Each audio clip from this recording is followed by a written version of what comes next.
It can be hard to help any group feel like a team in under 5 minutes, but try this.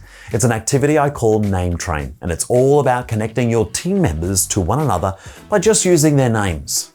It's a brilliant no-props activity because almost everyone has a first and a last name, and it's quick and super simple to present. It starts by asking any 2 members of your group to match either the first or last letters of their first names to form a pair. For example, Peter could partner with Rose because they each share a letter in common, the letter R, at the beginning or the end of their first names. Now, this pairing continues until everyone is part of a pair of matching letters. And this is just the first step towards creating team success. To get the full step-by-step instructions to lead the whole activity, click the link below in the show notes.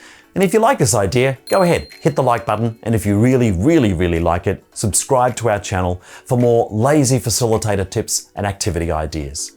Thank you so much for watching, and have fun out there.